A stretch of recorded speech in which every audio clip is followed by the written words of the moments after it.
안녕하세요. 오늘 제 이혼 이야기를 들려드리고 싶어 사연을 쓰게 되었는데요. 긴 이야기가 될 테니 거두절미하고 바로 시작해 볼게요. 저와 남편은 맞선 자리에서 만나 결혼을 전제로 1년 5개월, 6개월, 대략 1년 반 정도 연애하고 결혼을 하게 됐어요. 결혼 정년기에 잘 아는 어르신의 소개로 만난 남편의 첫인상은 나쁘지 않았고 4번의 계절을 남편과 지내보니 남은 세월도 함께하면 참 좋겠다는 생각이 들더군요. 그 무렵 남편에게 청혼을 받게 되었고 그 청혼을 수락하며 결혼 준비에 박차를 가하게 되었었죠. 그렇게 결혼을 하게 된 저희는 잘 지냈어요. 물론 시댁과도 잘 지냈어요. 특히 시누이와 사이가 꽤 좋았는데 적당한 거리를 두고 지내긴 하지만 서로 생일을 챙겨주기도 하고 고민거리가 있으면 서슴없이 연락해 고민 상담을 하는 등 외동인 저에게 여동생이 생긴 듯해 기분이 묘하게 좋더라고요. 금전적인 부분에서도 부딪히는 일이 없었던 것이 저희 친정뿐 아니라 시댁까지도 사업을 하고 계셨는데 큰 문제 없이 운영되고 있었고 그렇기에 두 집안 다 그럭저럭 재력이 있는 편이라 생활이 비교적 여유로웠어요.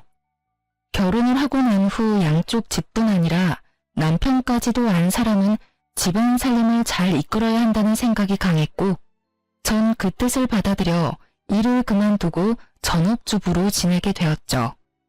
뭐 이끌 살림도 없었던 터라 그냥 보통 전업주부와 다를 것이 없긴 했지만요. 남편이 연애할 때부터 저에게 입버릇처럼 하는 말이 있었어요. 혹시나 해서 말인데 시집살이? 고부 갈등? 이런 건 걱정도 하지 마. 우리 엄마가 우리 할머니한테 워낙 시집살이를 호되게 당해서 우리 엄마는 절대 시집살이 같은 거 안 시킬 거라고 나 어릴 때부터 말했었어. 그러니까 괜한 걱정하지 않아도 돼. 알겠지? 이런 남편의 말 때문이었을까요? 결혼에 대한 생각들 중 시집살이에 대한 걱정은 전혀 하지 않았었는데 막상 결혼을 하고 나니 그 온화하고 너그럽던 시무는 온데간데 없이 사라지고 저에게 시집살이를 시켜보려고 시동을 걸고 있더군요. 주로 전화로 제 속을 뒤집어 놓곤 했어요. 아가, 저녁 메뉴는 정했니? 네, 아까 그이가 연락이 와서 김치 콩나물국이랑 쭈꾸미 볶음이 먹고 싶다고 하더라고요. 그래서 그걸로 하려고 장봐왔어요. 뭐? 확실히 우리 민철이가 그걸 먹고 싶다고 한 게 맞아? 그럼요, 어머님. 전화까지 와서 해달라고 하던걸요. 그래? 그건 우리 민철이가 좋아하지도 않는 음식들인데. 혹시 네가 좋아하는 음식인데 민철이가 네 생각을 해서 해달라고 한 거 아니니? 그러지 말고 민철이 좋아하는 음식이랑 레시피 문자로 보낼 테니 그걸로 해서 먹이거라. 꼭 그걸로 해서 먹여. 알겠니? 전 2가지 메뉴 다 좋아하지도 않는데 시모 혼자 소설을 쓰더니 저녁 메뉴까지 정해주더군요. 전 알겠다고 말만 하고 남편이 먹고 싶다던 메뉴들로 저녁을 차렸고 남편은 엄지척까지 해보며 아주 만족스러운 식사를 마칠 수 있었죠. 그 뒤로도 이따금씩 저녁 메뉴에 대한 간섭은 이어졌고 전 기계적인 대답만 할 뿐 제가 정해놓은 대로 하곤 했습니다. 거기까진 참을만 했는데 메뉴 간섭은 시작일 뿐이었어요. 저를 정말 미치게 했던 건 바로 시댁 모임이 있는 날이었는데 그날은 어김없이 시모에게 영상통화가 걸려왔어요. 아가, 오늘 입을 옷 정했니? 정했으면 어디 한번 보여주거라. 이렇게 시작된 시모의 간섭은 제 옷장에 있는 옷이란 옷을 다 꺼내 수십 벌 옷 중 가장 마음에 드는 옷을 결정하고서야 끝이 나곤 했어요. 언제나 그 끝은 제가 원래 입고 가려던 옷에서 크게 벗어나지 않았고 그때마다 시모는 늘 이렇게 말하더군요. 이게 다 널 위해서야. 가족 모임날 다른 어른들도 많이 오시는데 괜히 차림 때문에 트집 잡히면 너만 기분 상할 거 아니니? 그러니 나쁘게 생각하지 말고 좋게 생각해 주려무나. 어떻게 생각해야 이 선 넘는 간섭과 시집살이가 좋게 생각될 수 있는지 저는 도무지 알 수 없었지만 일단 알겠다고 하며 이건 아니라는 생각이 강하게 들 쯤이었어요. 시모의 생일날이 되었고 이번 생일은 시댁에서 하게 되었다며 연락이 왔더군요. 언니, 이번 생신은 그냥 집에서 하기로 했어요. 다 같이 모여서 그냥 밥이나 먹기로 했으니까 언니는 그렇게 알고 오빠랑 저녁 시간 맞춰서 오면 돼요. 네? 일찍 가서 저녁 준비해야죠. 아니에요. 이번 생신상은 제가 처음부터 끝까지 혼자 다 준비할 거예요. 그러니까 그런 줄 알고 시간 딱 맞춰서 와서 밥만 먹고 가요. 혹시나 일찍 오면 문도 안 열어줄 거니까 행여나 혹시나 일찍 올 생각은 하지도 마세요. 사실 시댁에서 한다길래 걱정이긴 했는데 시누이가 저렇게 맞아주니 참 고맙더라고요. 하지만 막상 저녁 시간이 다가올수록 마음이 불안한 것이 점점 불편해졌고 걱정스러운 마음에 시누이가 말한 시간보다 조금 일찍 혼자 시댁으로 향하게 되었어요. 시댁에 들어서니 시누이는 이럴 줄 알고 자신이 더 빨리 음식 준비를 시작했다고 하며 도울 것이 없으니 쉬라고 하더라고요. 주방을 살펴보니 시누이 말대로 음식은 마무리 단계였고 뒷정리라도 도울까 하는 마음에 팔을 걷어붙이고 나섰지만 그마저도 시누이가 득달같이 먹는 바람에 할 수가 없었어요. 에이 언니, 다 된 밥상에 숟가락 얹을 생각하지 말고 얼른 소파에 가서 쉬어요. 이거 전부 내 손으로 차렸다고 자랑하려고 하는데 이제 와서 언니가 도우면 혼자 한 게 아닌 게 되잖아요. 뒷정리만 할게요 아가씨. 딱 뒷정리까지만요. 뒷정리든 앞정리든 혼자 다 할 거니까 나중에 상 차릴 때나 도와주세요. 이렇게 말한 아가씨는 저를 끌어다 소파에 강제적으로 앉혀버렸고 그렇게 전 감사하지만 마음은 불편한 휴식을 취하게 되었죠. 그렇게 몸은 소파에 귀는 주방에 둔 채 휴식 아닌 휴식을 취하고 있는데 외출해서 돌아온 시모가 집안 상황을 살피더니 저를 나무라기 시작하더군요. 아가, 아무리 요즘 시댁이 예전과는 다르다고 해도 이건 아니지. 어떻게 시누이는 주방에서 죽어라 일하고 며느리는 소파에서 편히 쉴 수가 있니?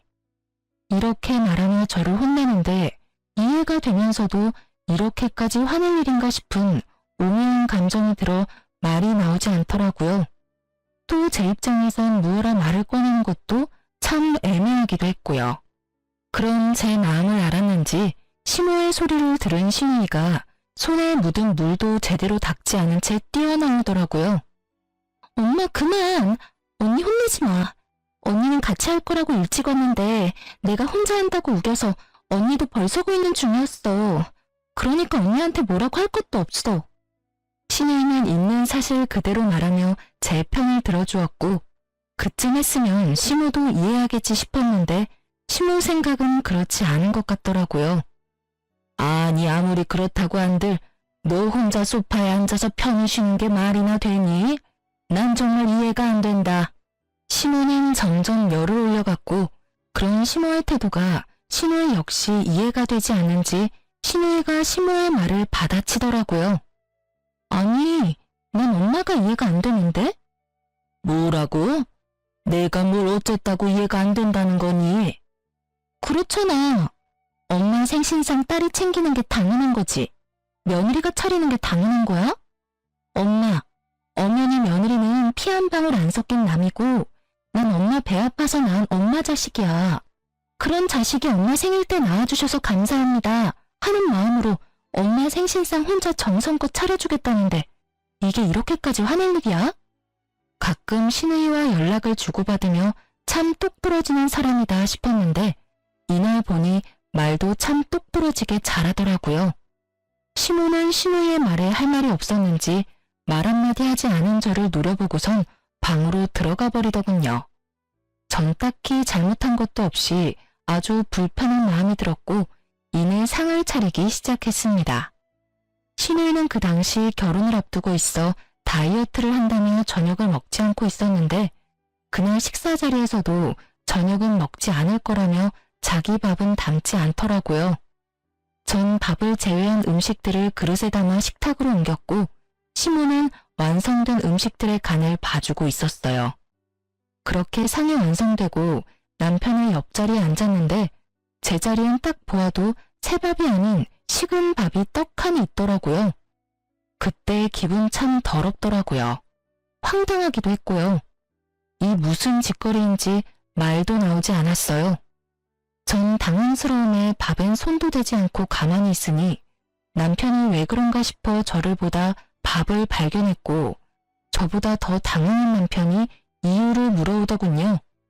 여보, 왜 당신 밥만 식은 밥이야? 저라고 왜 제 밥만 식은 밥인지 이유를 알 수 없었으니 할 수 있는 답이 없었고 저를 대신해 시모가 이유를 말해주더라고요. 아, 그거 밥이 모자라서 한 그릇은 식은 밥으로 펐는데 그게 그쪽으로 갔나 보구나.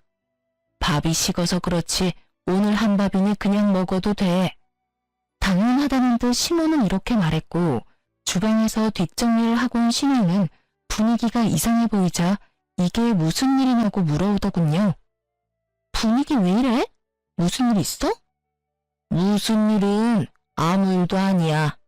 밥이 모자라서 은영이한테 식은 밥을 줬더니 무슨 큰일이라도 난 것처럼 저런다 얘. 상한 것도 아니고 그냥 식은 밥일 뿐이니까 신경 쓰지 말고 넌 앉아서 밥이나 먹어. 무슨 일은? 아무 일도 아니야. 밥이 모자라서 은영이한테 식은 밥을 줬더니 무슨 큰일이라도 난 것처럼 저런다 얘. 상한 것도 아니고 그냥 식은 밥일 뿐이니까 신경 쓰지 말고 넌 앉아서 밥이나 먹어.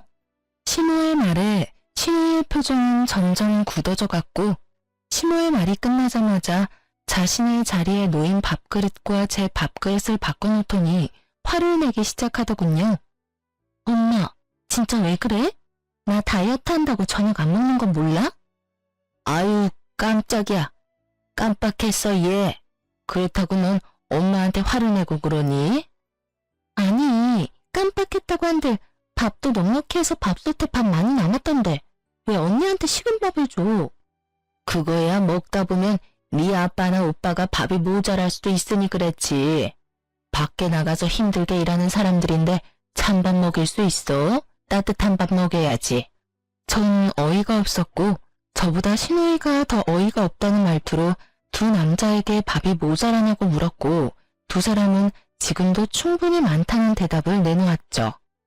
원하는 대답을 들은 신우이는 시모를 쏘아보며 이렇게 말하더라고요. 이제 됐지? 내가 걱정이다 걱정이야. 혹시나 엄마 같은 시어머니 만날까 봐서 말이야. 뭐? 너 무슨 말을 그렇게 해? 나 같은 시엄마가 어때서? 몰라서 물어? 나 지금 엄마 때문에 결혼까지 망설여져. 혹시나 시집 갔는데 시어머니가 나한테 이런 차별 대우를 한다. 난 사랑이고 나발이고 당장 이혼하고 돌아올 것 같은데 그래도 되지? 먹는 거로 차별하는 건 해도 너무 치사하잖아. 말 같지도 않은 말 하지도 말고 얼른 밥이나 먹자.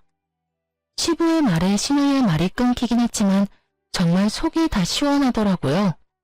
이런 제 마음과는 달리 시모는 기분이 확 상해버렸는지 붉어진 얼굴을 하고 방으로 들어가려는 듯 엉덩이를 들썩거렸지만 시부가 인상을 쓰며 쳐다보자 다시 자리에 앉아 밥을 먹기 시작하더군요.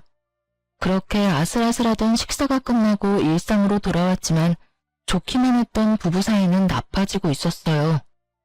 남편은 시모의 생일날 식은 밥을 대하던 제 태도를 탓하고 들었고 저 역시 가만히 있진 않았거든요. 그깟 식은 밥 좀 먹는 게 어떻다고 어머니 생일날 분위기를 그렇게까지 만들어야 했어? 뭐? 난 한마디도 하지 않고 거기 앉아서 그저 숨만 쉬고 있었는데 상황이 그렇게 된 걸 나한테 따지고 드는 거야? 기가 막혀서 정말. 아니, 애초에 그딴 행동을 한 어머님이 잘못된 거 아니야? 난 정말 이유를 알 수 없어서 물어보는 건데 어머님 왜 나 미워해? 어머니가 당신을 왜 미워해? 그러면 좋아서 식은 밥을 줬다고? 어머님은 나한테 따뜻한 밥 한 공기 주는 것도 싫을 만큼 나 미워하고 있어. 그걸 아가씨도 알고 나도 알고 아버님도 알고 계시는 것 같던데 당신은 왜 몰라? 여보, 어머니가 당신이 미워서 그런 게 아니라 상황이 그래서 그랬던 것뿐이야.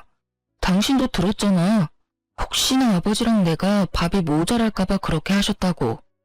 그러니까 괜한 오해는 하지 말자. 누가 봐도 시모가 저를 미워하는 것이 맞는데 그걸 남편은 괜한 오해라고 하며 좋게 설명을 하고 나서더군요. 하지만 그 말들은 제 귀에 들리지 않았고 남편이 하나마나 한 설명들로 풀리기엔 이미 제 마음이 상할 대로 상해버린 뒤였습니다. 자신의 설명에도 제가 여전히 투명하게 굴자 남편은 저를 속 좁은 사람으로 몰아갔고 저흰 처음으로 큰 말다툼을 하게 되었죠. 그날 이후 부부관계는 점점 소원해지기 시작했고 저 역시 사건의 본질은 보지 않고 무조건 제 잘못으로 몰아가는 남편의 행동에 실망감이 점점 커져만 가고 있었어요. 그 와중에도 시모의 시집살이는 계속되고 있었고 저의 인내심의 한계를 넘어서는 일이 일어나고야 말았습니다. 그날은 시모가 함께 백화점 쇼핑도 가고 맛있는 것도 먹자고 저를 불러내더라고요. 갑작스러운 통보에 적당한 변명거리가 없었던 전 하는 수 없이 시모와 백화점으로 가게 되었고 그곳에서 시모는 작정이라도 한 사람처럼 저를 무슨 하녀 부리듯 부려먹기 시작하더군요.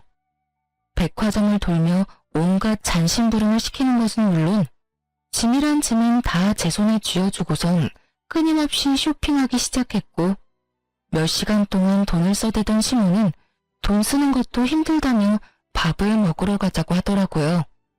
저 역시 배가 고팠던 터라 시모를 데리고 백화점 근처 식당으로 갔고 빠르게 주문을 마친 후 시모 물건을 들고 있느라 뻐근했던 어깨를 두드리고 있을 그때였어요. 어머, 아가, 어떻게 하니? 나 지갑이 없어졌어. 아무래도 아까 계산하고 거기에 두고 왔나 봐. 네? 다시 한번 잘 찾아보세요. 가방에 없어요? 그래, 없어. 그러지 말고 얼른 가서 가지고 오렴. 누가 가지고 가면 어떻게 하니?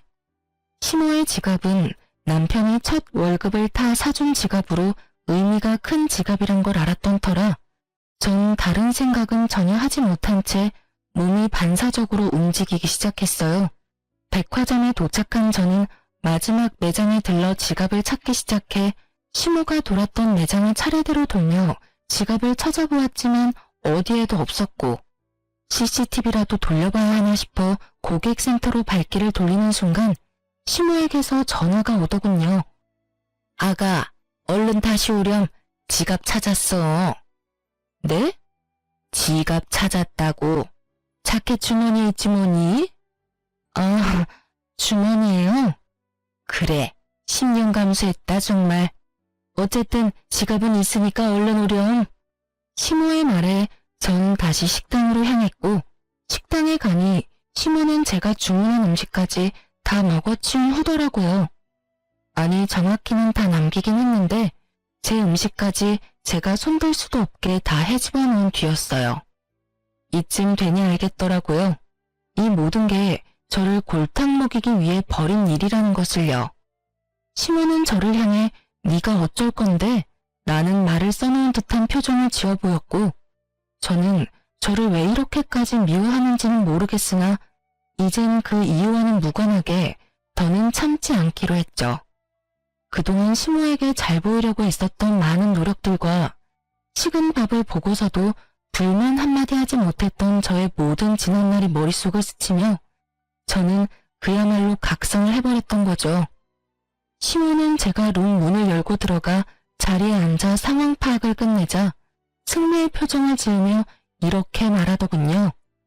이제 집에 가자꾸나. 오늘 너무 많이 돌아다녀서 너무 피곤해. 그러든가 말든가. 전 시모의 말을 다 무시한 채 배를 눌러 주문을 다시 했고 그런 저의 태도에 시모는 언성을 높이기 시작하더라고요. 너 지금 이게 무슨 짓이니? 내가 집으로 가자고 하는 말 못 들었어? 보면 모르세요? 밥 시키잖아요.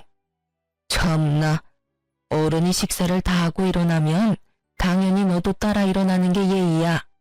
넌 이런 기본적인 것도 못 배웠니? 제가요, 하루 종일 어머님 수발 들며 쫓아다니느라 쫄쫄 굶었더니 배가 너무 고파서 눈에 뵈는 게 없어요. 그러니까 예의가 있니 없니 그건 어머님 생각하고 싶은 대로 생각하시고 전 일단 밥은 먹어야 하니 기다려 주시던지 먼저 가시든지 편하신 대로 하세요. 정말 눈에 뵈는 게 없더라고요. 하루 종일 쫓아다니는 것도 힘들어 죽겠는데 그 와중에 똥개 훈련까지 받았다고 생각하니 힘든 건 둘째치고 화가 너무 나더라고요. 이런 저의 태도에 심호도 화가 단단히 났는지 팔짱까지 끼고선 이렇게 말하더군요. 뭐? 눈에 뵈는 게 없어? 뭐 이딴 게 다 있어? 아휴, 너의 지금 이런 무례한 태도는 네 친정엄마하고 이야기를 좀 해봐야 하겠구나. 아무래도 네 꼴을 보아하니 내가 네 엄마한테 할 말이 많을 듯하구나. 할 말 많으시면 통화해야죠. 그건 어머님 뜻대로 맘대로 하시고 가실 때 가더라도 오늘 산 저 짐들은 다 가지고 가세요. 두고 가는 물건이 하나라도 있으면 오늘 하루 고생한 저한테 주는 선물이라고 생각하고 제가 다 가지도록 할게요.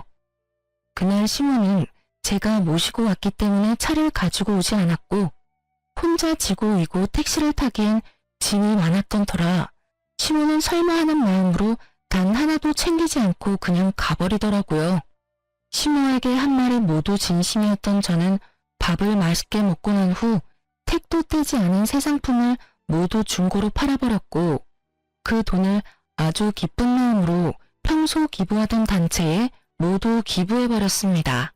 우려, 걱정, 이런 감정은 전혀 들지 않더군요. 이미 저의 인내심은 한계선을 넘어버렸고 더는 어른 대접을 해줄 필요도 없다는 것이 제 생각이었으니까요. 그날 밤 소파에 앉아 콧노래를 부르며 TV를 보고 있는데 퇴근을 하고 돌아온 남편이 시모에게 오늘 있었던 일을 전해들은 것인지 저에게 노발대발 화를 내기 시작하더군요. 당신 정말 왜 그러는 거야? 도대체 어머니랑 왜 그렇게 자꾸 부딪히는 거냐고. 와, 또 내 탓을 하는 거야? 확실하게 집어줄 테니 잘 들어. 하루 종일 종 부리듯 끌고 다닌 것도 당신 엄마고 잃어버린 적도 없는 지갑 핑계로 똥개 훈련 시킨 사람도 당신 엄마야. 그 와중에 밥도 먹이기 싫었는지 남의 음식까지 다 헤집어 놓으며 혼자 식사까지 마친 사람 역시 당신 엄마지. 이게 무슨 말인지 알아? 먼저 수준 낮게 행동한 사람은 어머님이란 이 말이야. 그러니까 따지려거든 나한테 따지지 말고 당신 엄마한테 가서 따지고 나 대신 이런 식으로 다시는 행동하지 말라고 말도 좀 전해줘. 제 말에 남편은 할 말이 없는지 긴 한숨을 쉬며 저를 설득해 보려고 하더라고요. 여보, 그냥 당신이 좀 져주면 안 돼? 그냥 불쌍한 사람이다 생각하고 당신이 좀 더 잘 보이려고 노력해주면 어머니도 당신한테 잘 대해주실 거야. 응? 불쌍한 사람? 당신 눈엔 어머님이 불쌍해 보여? 난 전혀 그렇게 보이지 않아서 말이야. 난 내가 더 불쌍해. 이유 없이 미움받는 내가 더 불쌍하다고. 난 당신 뜻대로 그런 노력할 생각은 추호도 없으니까 나한테 괜한 기대도 하지 마. 제 말을 듣고 있던 남편은 또다시 큰 한숨을 쉬더니 부랴부랴 짐을 챙기기 시작하더군요. 그러면서 하는 말이 한동안 저와 함께 있고 싶지 않다고 하며 시댁으로 가서 지낸다고 했고 전 그런 남편을 말리지 않았어요. 뒤도 돌아보지 않고 집을 나서는 남편을 보는데 참 시모보다 남편이 더 밉더라고요. 어쩌면 저렇게 시모 편만 들 수가 있는 것인지. 괜찮냐? 오늘 많이 힘들진 않았느냐? 고생 많았다. 제 마음을 달랠 수 있는 이 수많은 말들 중 딱 한마디만 남편이 해줬더라면 상황이 이렇게까진 되지 않았을 텐데 말이죠. 누굴 탓하겠어요? 저런 인간인 줄도 모르고 사랑의 눈이 멀어 믿고 결혼한 제가 미쳤었고 제정신이 아니었던걸요. 그렇게 눈물도 나지 않던 밤이 지나고 다음날 아침 일찍부터 시모에게서 전화가 오더군요. 너 어제 산 내 물건 잘 챙겨뒀지? 그거 가지고 집으로 좀 넘어오거라. 아, 그거 전부 저에게 주시는 거 아니었어요? 제가 다 가진다고 했는데도 두고 가시길래 저한테 주는 선물인 줄 알고 다 팔아버렸는데요? 택도 안 뗀 새 상품이라 꽤 제값으로 받아서 다 기부했어요, 어머님. 덕분에 좋은 일 제대로 했지 뭐예요? 말 그대로였어요. 마음먹고 한 쇼핑이었기에 그 금액이 적지 않았고 시모는 이때껏 들어본 적도 없는 괴성을 지르며 화를 내기 시작하더군요. 너 정말 미친 개야? 그게 돈이 얼만데 뭐? 다 팔아서 기부를 해? 네가 제정신이야? 돈이 썩어나는 게야. 기부를 하려거든 네 돈으로 할 것이지 왜 내 돈으로 기부를 하냔 이 말이야. 어디서 너 같은 게 우리 집에 들어와서는 내 골머리를 썩게 만드는지 이런 미친 거사. 이미 예상했던 터라 놀랍지도 않더라고요. 전 휴대전화를 스피커로 해놓고 시모가 고함을 지르든 노래를 부르든 대꾸도 하지 않은 채 하던 일을 했고 어느새 전화는 끊겨 있더라고요. 그렇게 얼마 지나지 않아 친정엄마에게서 전화가 왔고 그 전화로 전 이혼을 결심하게 되었어요. 엄마, 아침부터 무슨 일이야? 무슨 일 있어요? 무슨 일은 나 말고 너한테 있던데 네 시어머니 전화 왔더라. 아니 무슨 그런 몰상식한 여자가 다 있니? 이 아침에 사돈댁에 전화해서 다짜고짜 네 욕을 하기 시작하는데 대충 들어봐도 네 잘못은 하나도 없던데 그 여잔 뭐가 그렇게 불만이 많던지 내가 진짜 기가 막혀서. 어머님이 엄마한테까지 연락했단 말이야? 그것도 이 아침에? 그래.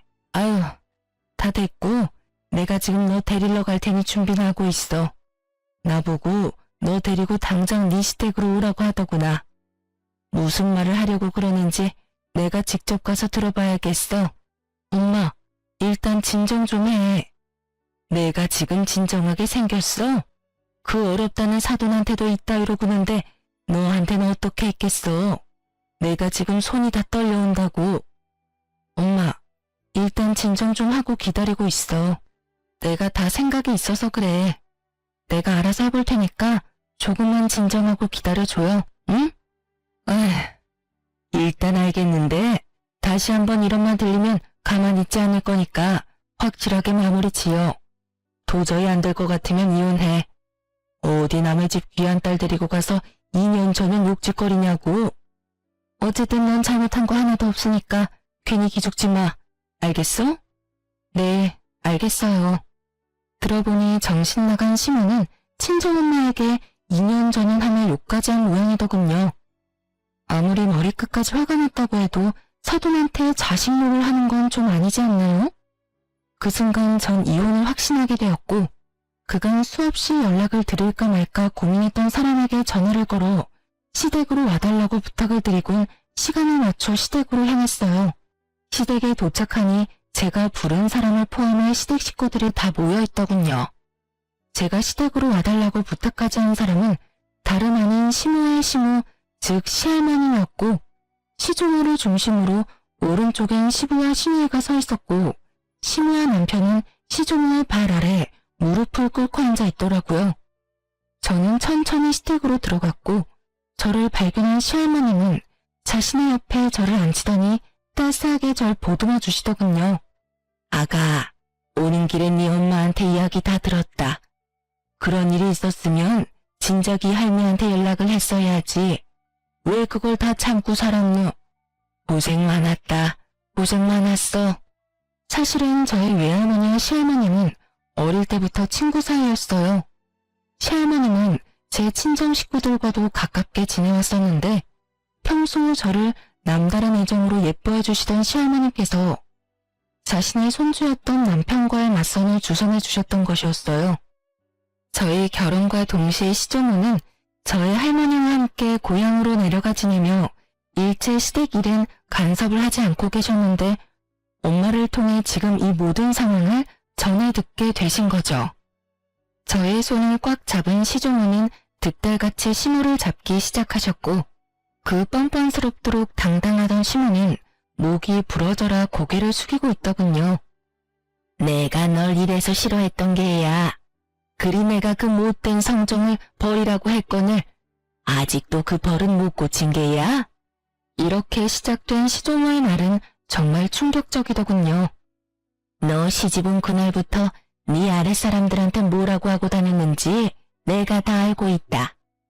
네 손아랫사람 무시하는 건 물론이고 더럽고 굳은 일은 다 시켜먹고. 그것만 해도 기가 막히는데 뭐? 내가 죽으면 이 재산 다 네 남편 몫이니 알아서 기라고? 내가 이 모든 걸 몰라서 가만둔 줄 알아? 진작 이혼시켜버리고 싶은 걸 결혼한 지 얼마 되지도 않았고 뱃속에 민철이가 들어앉았다고 해서 참고 또 참았다. 데리고 살면서 인간 만들면 인간 구실은 하겠지 하면서 또 참았단 말이다. 애들 크면서 눈빛에 도끼도 좀 빠지고 제법 말도 가려서 하는 것 같아 좀 풀어줬더니 또 사고를 치는구나. 또 언행을 그따위로 하고 다녔어. 나이도 들 만큼 들었으니 이젠 사람 될 거라고 했던 내 실수였지. 사실 시집살이를 시켰다는 말을 들을 때부터 이상하긴 하더군요. 제가 아는 시조모는 아무 이유 없이 사람을 괴롭히는 사람은 아니었는데 남편의 말론 아무 이유 없이 시모를 쥐잡듯 잡았다고 하니 제가 모르는 시조모의 모습이 있는가 보다 하고 생각했었거든요. 하지만 시조모만 알고 있는 시모의 민낯은 생각보다 더 경악스럽더군요. 시조모의 입에서 자신의 과거가 흘러나오자 시모는 악을 쓰며 역정을 내기 시작했고 그 입에서 나오는 한마디 한마디가 저에겐 참 어이없는 말들이었습니다. 저 역시 며느리가 마음에 들지 않아 사람 좀 만들어 보려고 그렇게 했던 거예요, 어머님. 어머님은 저한테 그렇게 하셔놓고 저는 왜 며느리 길들이면 안 되는 건가요? 이 얼마나 기가 막히고 코가 막히는 말인가요? 시댁으로 오는 내내 될 수 있으면 나를 아끼자 하고 생각했는데 이렇게 상황이 흘러가니 그냥 참고 있을 수가 없더라고요.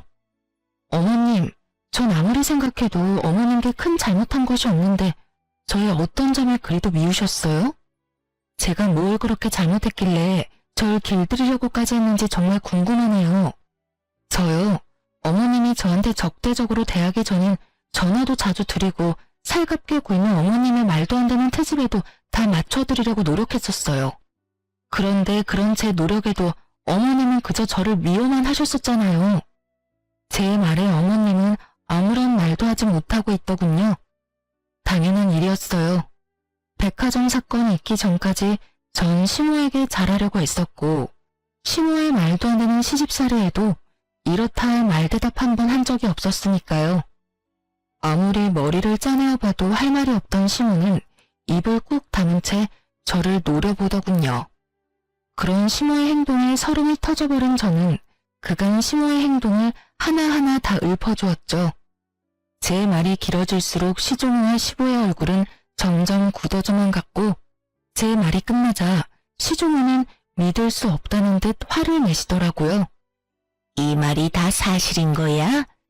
어디서 가짠지도 않게 그딴 짓거리를 한 게야? 네가 사람이야? 어떻게 사람이 어른이 그런 짓을 할 수가 있는 게야? 나도 그리 미운 너한텐 그런 짓은 하지 않았어. 식은 밥을 줘? 하녀 부리듯 부려? 어디서 배운 짓거리야 그게? 이게 다 어머님 때문이에요. 저요? 시집와서 단 하루도 마음 편한 날이 없었어요. 이제 좀 편해지나 싶었는데 어머님이 저 애를 이 집에 들이셨잖아요. 제 입장에선 저 애가 눈엣 가시 같았고 그래서 괴롭혔는데 그게 잘못인가요? 네가 마음 편히 지내지 못하게 된 건 다 그 누구의 탓도 아닌 네 탓이다. 멀쩡히 살아있는 시어미를 하루빨리 죽으라고 누가 너한테 기도하라고 시켰니? 그리고 너보다 아랫사람들을 그리 심하게 괴롭히라고 누가 너한테 시켰니? 다 네 심보가 네 팔자를 꼰 것인데 누구 탓을 하는 게야? 그건 실수였어요. 그땐 저도 어렸고 뭘 몰라서 그런 언행을 했던 거라고요. 그냥 실수라고 생각하고 용서해 줄 수도 있는 거잖아요. 언제적 실수를 이날 이때껏 마음에 품고 저를 괴롭히시냐고요. 이렇게 말한 시모는 눈물을 쏟아냈고 저는 그런 시모가 어이가 없더라고요. 그리 잘하는 사람이 아무 잘못도 없는 저를 그리 미워했다고 생각하니 화가 나기도 했고요. 그럼 어머님은 그런 이유로 절 괴롭히신 거예요? 제가 할머님과 오래 알고 지낸 사이란 이유 때문에요? 그게 더 말이 안 된다고 생각하진 않으세요? 아니, 그리고 그게 이유가 된다고 한들 어머니 말대로 그게 언제적 이야기인데 저를 괴롭히세요. 왜 친정엄마한테까지 전화해서 2년 전년 제 욕까지 하셨냐고요. 저의 분노는 극에 달해버렸고 시모 역시 악에 바친 듯 저에 대한 불만들을 쏟아내더군요. 난 네가 이래서 싫었다. 네 행동, 생김새, 말투 모든 게 다 싫었다고. 특히 네 그 건방짐이 제일 싫었다. 날 깔보는 듯한 그 눈빛에서 나오는 그 건방짐이 미친 듯이 싫었다고. 정말 미쳐버린 것이 아닌가 하는 생각이 다 들더라고요.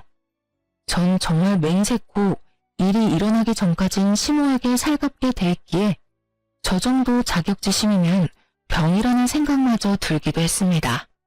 제가 싫다며 소리를 질러버린 시모는 급기야 남편을 보며 이렇게 말하더군요.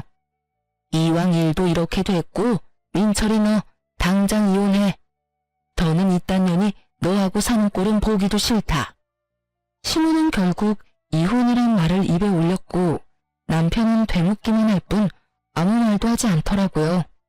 당신 무슨 말이라도 해봐. 당신은 어머님이 이혼하라고 하면 나랑 이혼까지 할 생각이야? 당신은 생각이 없어? 전 남편에게 따져 물었고 그런 제 행동이 또 마음에 들지 않았던 시모는 저에게 무시무시한 태세로 달려들더군요. 이년이 어디서 내 아들한테 그딴 식으로 말을 해. 내가 이년을 그냥. 이러면서 달려드는데 저도 모르게 시모를 밀쳐버렸고 바닥에 고꾸라진 시모를 본 남편이 미쳐 날뛰기 시작하더라고요. 너 진짜 미쳤어. 어디서 시어머니를 밀치는 거야? 당장 이혼해. 나도 너 같은 년이랑 한시도 못 살겠으니까 이혼하자고. 그래, 이혼하자. 그까짓 이혼 해줄게. 변명할 생각도 남편에 대한 미련도 조금의 마음도 남아있지 않더라고요. 전 모든 걸 체념한 채 이혼을 하겠다고 했고 제 말이 끝나자마자 시조모 역시 시부를 보며 이렇게 말씀하시더군요. 아비야, 너도 이혼하거라. 더는 저런 물건이랑 너랑 사는 꼴은 보고 싶지 않구나. 어머니, 그게 무슨 말씀이세요? 이혼이란요? 이제 와서 이혼이라니 그게 말이 된다고 생각하세요? 그 모진 시집살이 다 견디고 인제야 좀 살만해졌는데 이혼이라니. 전 절대로 이혼 못합니다. 시주모의 말에 시모는 그게 무슨 말이냐며 따지고 들었지만 시부는 그런 시모의 말은 들리지도 않는다는 듯 오직 시주모의 얼굴만 바라보더군요. 지금까지 한 말이 다가 아니란다, 아비야. 저 물건은 고얀 행동뿐 아니라 입으로도 죄를 짓고 있더구나. 시집 온 지 한 달도 채 되지 않은 새색시가 손아래 동서들한테 한다는 말이 저 늙은 할망구는 왜 죽지도 않고 질기게 살아서 자기를 괴롭히는 건지 목숨도 질기다면서 같이 사는 게 고역이라고 하더구나. 그게 사람으로서 할 말이더냐? 내가 그 말을 듣고 당장이라도 내쫓아버리고 싶은 걸 네가 사랑한다고 하니 참고 또 참았는데 저리 제 자식 이혼시키는 꼴을 보니 나도 널 이혼시켜도 될 것 같구나. 당장 이혼하고 저 인간 같지 않은 것들 다 내쫓아내. 더는 내가 벌어 갈고 닦은 곳에서 저딴 것들 호의호식하는 꼴조차도 보기 싫으니. 이미 시모의 민낯을 알아버린 시부는 오만 정이 떨어지신 듯 그 자리에서 고민도 없이 알겠다고 했고 시모와 남편은 그제야 다시 무릎을 꿇고 빌기 시작하더군요. 이렇게 쫓겨날 순 없어요, 어머님. 제가 더 잘할게요. 제가 더 노력할게요. 제가 다 고칠게요, 어머님. 할머니, 제발 한 번만 용서해주세요. 저요, 이 사람이랑 이혼도 안 하고 이 사람 하늘처럼 떠받들고 살게요. 이미 늦은 일이니 더는 입 아프게 하지 말고 얼른 나가거라. 우리 민철이 이 집안의 대를 이을 하나뿐인 아들이라고요. 장손을 어떻게 내쫓을 수가 있으세요? 하나뿐인 아들? 요즘 세상이 어떤 세상인데 그런 말을 하는 게인지 민정이 잘 보고 들었지? 앞으로 할미가 물려주는 재산 어떻게 꾸려나갈 건지 생각해서 이 할미한테 알려주거라. 혹여나 네 어미나 오빠한테 한 푼이라도 흘러가는 순간 너도 쫓겨날 테니 그리하라. 시주모의 통보와 함께 모든 일은 빠르게 진행되었어요. 두 사람은 그 자리에서 맨몸으로 쫓겨나 버렸고 남편은 시부의 회사에서 마저 쫓겨나 실업자 신세가 되었죠. 거기에다 시모는 그동안 사치스러운 생활을 하며 자신의 친정으로 재산을 빼돌리고 있었던 점이 드러나며 재산은 한 푼도 받지 못하고 이혼했다고 하더라고요. 저 역시 시모와 남편에게 위자료를 받고 이혼을 하게 되었습니다. 그렇게 즐긴 악연은 끝이라고 생각했는데 말 그대로 즐기긴 정말 즐기더라고요. 다름 아닌 전 시모가 저를 찾아왔으니까요. 무슨 일이세요? 아가, 내가 부탁이 있어서 왔어. 부탁이라뇨? 그게 어려운 건 아니고 어머님께 말 한마디만 해주면 안 되겠니?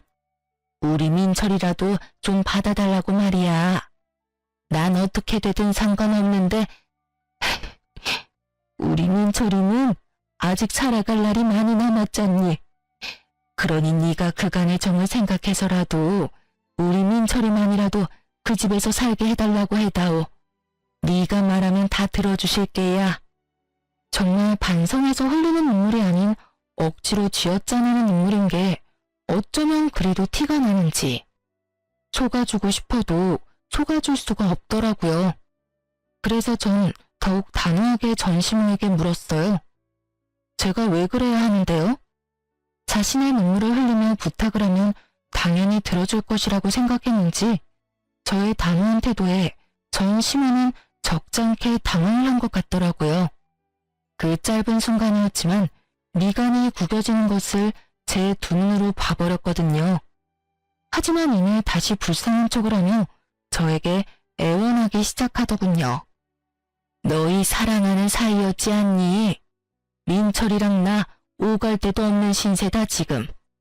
민철이 이모한테라도 신세를 져볼까 하고 찾아갔는데 문도 열어주지 않고 연락도 받지 않아 갈 곳도 없는 신세라고.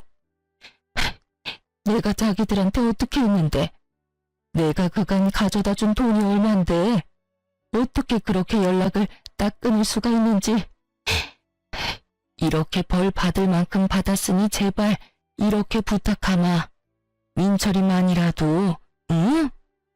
그 벌의 양은 누가 정해주었기에 받을 만큼 받았다고 하는 것인지, 받는 사람이 다 받았다고 하면 피해자는 당연히 용서를 해줘야 하는 것인지 도무지 전 이해가 되지 않더라고요. 전 시모는 물론이고 전 남편조차 용서하지 않았고 그랬기에 시모의 그 말도 안 되는 부탁은 들어줄 생각조차 없었죠. 저 이제 그 집이랑은 상관없는 사람인 거 잊으셨어요?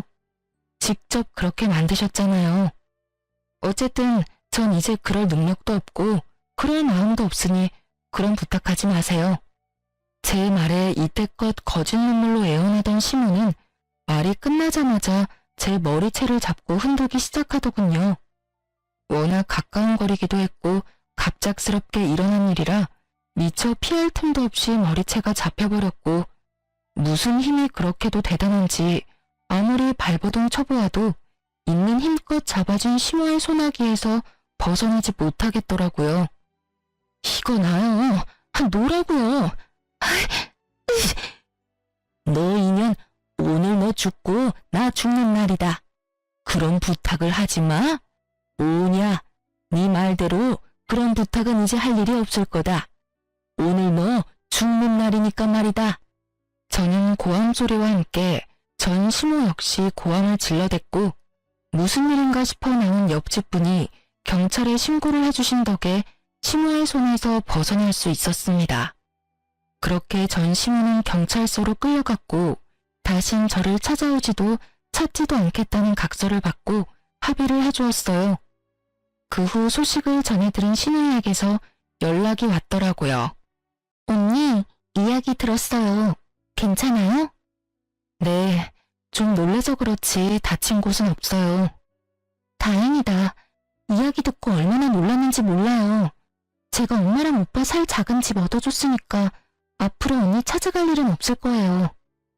아가씨 마음 이해 안 되는 건 아니지만 할머니 알면 어쩌려고 그랬어요? 모르긴 몰라도 크게 화내실 텐데. 아, 그건 걱정 마세요. 할머니하고 아빠한테 다 허락받고 얻어줬어요. 제 딴에는 마지막 효라고 생각하고 해드린 건데 엄마는 그게 시작이라고 생각했는지 이것저것 요구가 많아지더라고요. 그래서 저도 연락 끊어버렸어요. 언니도 알다시피 제가 오빠처럼 엄마 사랑받으며 자란 자식도 아니고 낳아주시고 키워주신 값은 다 했다고 생각해서요. 쉬운 결정은 아니었을 텐데 아가씨도 마음고생 많이 했겠네요. 괜찮아요? 네, 전 생각보다 괜찮아요.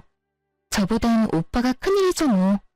제가 유일한 희망이자 마지막 돈줄이었을 텐데 저마저 연락 끊었더니 들리는 소문은 어디 작은 회사에 취업은 했다고 하더라고요.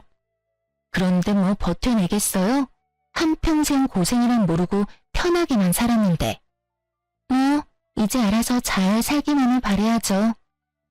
그렇게 말을 마친 신우이는 앞으로 언니 동생하며 지내도 되겠냐며 저에게 조심스럽게 물어왔고 전 알겠다고 했어요. 앞서 말했다시피 동생 하나 생긴 기분이 좋기도 했고 저를 잘 챙겨주었던 신우이와 계속 연락하며 지내고 싶기도 했거든요. 신우이뿐 아니라 할머니와도 가끔 보고 지내고 있어요. 저를 만날 때마다 제가 그런 일을 겪게 된 것은 할머니의 책임이 크다며 자책 아닌 자책을 하시더니 어느 날은 할머니의 건물에 소품 가게를 하나 차려주시더라고요. 회사도 결혼한 후에 그만두고 무슨 일이라도 해야 아픔이 빨리 잊혀진다고요. 전 감사하게 가게를 받았고 잡생각도 버릴 겸 핸드메이드 제품도 만들어서 판매하고 있어요. 가끔 너무 쉽게 이혼을 한 것인가 싶은 순간도 있긴 하지만 전 더는 전 남편을 사랑하지 않았고 참고 더 살았다간 어떤 꼴을 보고 당하게 될지 모르는 일이니 후회는 하지 않으려고 해요. 요즘 전 옆 커피가게 사장님과 자주 왕래하며 지내고 있어요. 네, 여러분이 생각하시는 그런 관계로 지내는 거 맞습니다. 아침 저녁으로 커피를 사 먹으러 가다 보니 자연스럽게 가까워졌고 어느 날부턴 제가 제일 좋아하는 커피를 가지고 사장님이 직접 찾아오기 시작해서 시간을 자주 보내게 되었죠. 그 이후 사장님과 가끔 밖에서 밥을 먹기도 하고 술도 먹으며 서로 알아보는 단계를 거치고 있어요. 지금까지 지켜본 바론 성실하고 다정한 사람인 것 같아 좀 더 지켜보려고 합니다. 이혼을 할 당시엔 다신 남자는 없다고 생각하고 다짐했었는데 사람 일이란 게 정말 모르는 건가 봅니다. 이렇게 또 남자를 보며 좋은 사람이라고 느끼는 걸 보면 말이죠. 어쨌든 전 용기를 가지고 새롭게 시작해보려고 합니다. 그게 일이 되었든 사랑이 되었든 간에요. 이로써 저의 긴 사연도 끝이 났네요. 제 이야기를 끝까지 들어주셔서 감사합니다.